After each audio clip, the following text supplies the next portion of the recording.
Tapi jangan lupa perusahaan tempat mereka bekerja juga lagi struggle sekarang. Iya. Nah cuma kalau saya melihat kenapa sekarang banyak mall masih ramai segala macam. Kalau saya bilang ini namanya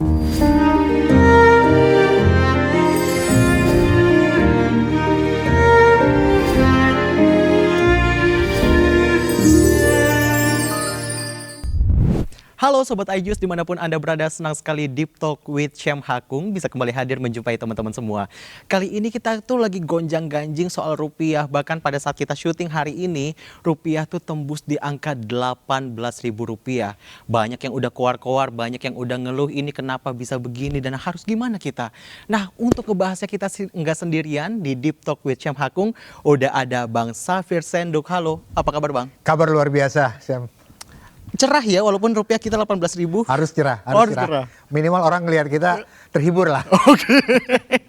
Tapi saya mau nanya dulu tuh, saya udah masuk tuh dari awal rupiah per kita syuting hari ini udah nyampe 18.000 sekian gitu. Kalau nggak salah udah kemarin deh itu. Oke, udah sempat kemarin kalau nggak salah. Nah, betul. tapi kan tembus lagi berarti. Yes. Sebenarnya ini kondisi ekonomi yang nggak baik-baik aja di Indonesia apa gimana sih sebagai seorang praktisi atau perencana keuangan tuh ngelihatnya gimana Bang? Iya, jadi memang begini, ada yang namanya langsung, ada yang namanya nggak langsung. Sebenarnya kalau kita bicara langsung saja, kalau saya pergi minum kopi ya saya bayar pakai rupiah. Kalau saya naik transportasi online pakai rupiah, saya naik KRL pakai rupiah, bayar pakai rupiah. Oke. Tetapi secara tidak langsung pengaruh dolar itu sangat berpengaruh ya, sangat berpengaruh terhadap harga-harga di sekitar kita. Sebagai contoh misalnya ada yang namanya dorongan inflasi seperti itu, harga bahan baku bisa naik seperti itu. Kemudian kalau kita biasa beli bensin yang subsidi ya, maka dengan rupiah melemah seperti ini dan dolar menguat seperti ini, pemerintah juga pasti nggak akan kuat tuh lama-lama nanggung subsidi, sehingga lama-lama subsidinya akan dilepas. Sehingga kalau kita biasa pakai BBM subsidi ya lama-lama ya please hemat energi lah dari sekarang. Jadi nggak mungkin nggak kepengaruh, pasti kita kena pengaruhnya lah.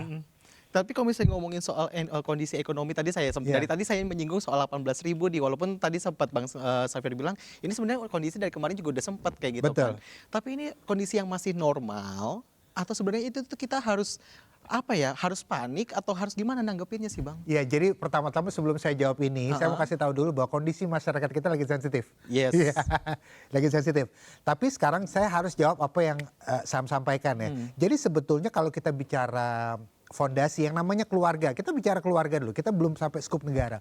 Kalau kita bicara yang namanya keluarga, biasanya keluarga itu akan disebut bagus kalau fondasinya bagus. Dia punya dana darurat lah, penghasilannya selalu lebih besar daripada pengeluarannya lah, segala macam. Ketika sebuah keluarga penghasilan lebih besar daripada pengeluaran, maka kondisi berarti dia bagus. Dia punya dana darurat berarti dia bagus. Dia punya asuransi berarti dia oke. Minimal kalau dia nggak punya asuransi swasta, dia punya yang namanya BPJS lah ya. Semua tercover, semua oke gitu ya. Nah dalam skup yang lebih besar, negara juga punya dana darurat, mereka juga punya uang, mereka juga punya cadangan devisa, itu bagus. Cuma ya itu dia, pengeluarannya lebih besar daripada pemasukan. Ya itu udah nggak sehat seperti itu. Apalagi banyak pihak bilang ada 2 pos pengeluaran yang mungkin agak-agak boros nih ya. Ini orang bilang bukan saya, namanya MBG sama Koperasi Merah Putih seperti itu. Tapi di luar pendapat orang, intinya adalah kalau saya ditanya fundamental kita bagaimana, secara negara fundamental kita secara umum masih baik, walaupun yaitu dia pengeluaran kita lebih besar daripada pemasukan, ada defisit dan ada pos-pos pengeluaran yang mungkin banyak orang bilang nggak terlalu berguna seperti itu. Jadi kalau saya ditanya fondasi, ya 60% masih oke lah seperti itu. Cuma dengan kondisi seperti ini akan dengan mudah dijadikan ajang spekulasi dan salah satunya ya rupiah kita jadi melemah seperti sekarang. Oke, faktor-faktornya yang bisa ngebuat rupiah melemah sekarang tuh kan ini udah terjadi kayaknya kurang lebih sebulanan terakhir yang paling parahnya ya Bang ya. Itu tuh karena faktor apa sih Bang? Ada banyak faktor ya, tapi kalau saya lihat sih terutama adalah ketidakyakinan para spekulan terutama terhadap kondisi ekonomi kita. Secara fundamental 60%, 70% masih oke gitu ya, tapi banyak sekali ketidakyakinan seperti misalnya birokrasi yang masih menghambat gitu ya, urusan korupsi masih belum selesai, seperti itu. Kemudian ya itu tadi ada pos-pos pengeluaran negara yang mungkin masih dianggap kayaknya tidak kasih efek langsung deh seperti itu ya. Ini saya ngomongnya udah halus banget nih. Seperti itu.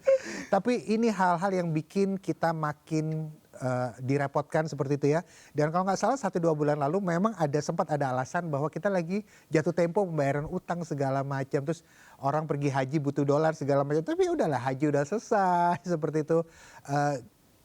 Tapi saya percaya bahwa kita akan kembali normal, walaupun saya nggak tahu kapan. Ini sempat terjadi pada harga emas. Masih ingat? Iya. Orang waktu itu panik harga emas menyentuh 3 juta kalau nggak salah gitu ya.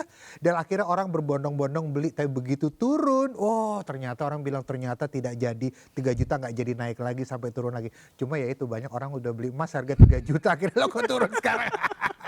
Jadi rugi dong. Jadi rugi seperti itu. Jadi sekali lagi saya percaya bahwa kita masih dalam rupiah kita masih dalam FOMO pelemahan ya. Oke. Saya nggak tahu sampai kapan, saya nggak bisa ngeramal gitu. Tapi saya percaya pasti akan membaik. Masalahnya kita nggak tahu kapannya, kita nggak tahu. Kapannya nggak tahu. Kapannya saya nggak bisa ramal. Nah, tapi kalau misalnya ngomongin soal kondisi ekonomi juga kan orang-orang most likely netizen lah ya, kita Yes. ngomongnya kan udah digital gitu kan. Iya. Di sosial media masih pada, iya ini rupiah melemah ini gimana. Tapi kalau saya ke mall tuh masih nyari parkiran aja itu masih susah gitu loh Bang. Jadi apakah memang yang terdampaknya adalah bukan mereka yang ke mall atau seperti apa sih Bang? Jadi ada yang namanya, kalau kita bicara ekonomi ya, ada yang namanya fundamental negara ya, keadaan ekonomi negara. Ada yang namanya ekonomi yang menyentuh masyarakat sehari-hari. Saya kasih contoh misalnya. Ada orang bilang, mungkin ada yang bilang fundamental kita baik-baik saja, kita punya cadangan devisa sekian, kita punya uang 400 triliun mungkin segala macam. Tapi sebagian keluarga ada yang tidak merasakan itu. Sebagian keluarga merasakan di PHK, dia merasakan hal yang berbeda seperti itu.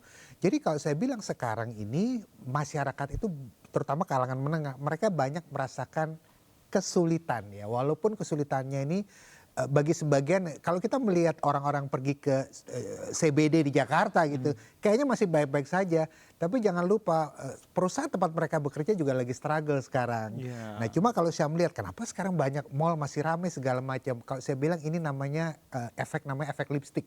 Apa tuh? Jadi efek lipstick ini atau lipstick effect itu adalah sebutan bagi orang yang kondisi negaranya sedang mengalami kesulitan, tapi mereka masih mau keluar uang untuk secara tidak langsung mendapatkan kemewahan-kemewahan kecil untuk menghibur mereka. Kemewahan-kemewahan kecil itu artinya kemewahan yang masih terjangkau. Karena dulu waktu ekonomi gampang, mereka bisa bermewah-mewah dengan beli mobil yang tidak mereka butuhkan gitu ya. Mereka beli sesuatu yang tidak mereka butuhkan. Tapi sekarang agak susah nih. Karena agak susah, dia beli kemewahan kecil-kecil. Contoh misalnya beli boneka yang lagi viral, yang harganya agak mahal gitu ya. Ngopi sih nggak masalah, tapi ngopi-ngopi di tempat yang super cantik, yang harganya agak mahal, supaya apa? Dia bisa merasakan kemewahan-kemewahan tertentu seperti. Nah, kenapa namanya efek lipstick? Karena bagi perempuan lipstick itu ada yang namanya kebutuhan. Jadi dia pakai lipstick untuk kebutuhan, tapi ada warna-warna tertentu yang bagi perempuan itu bukan kebutuhan lagi, tapi kemewahan. Misalnya warna merah menyala misalnya. Tapi bagi perempuan itu masih affordable. Itu kemewahan yang masih bisa dibeli karena terjangkau. Nah inilah sedang terjadi pada masyarakat kita. Ekonomi lagi susah, tapi kita berusaha tetap bisa mendapatkan kemewahan-kemewahan kecil yang terjangkau supaya kita merasa tetap bisa hidup mewah.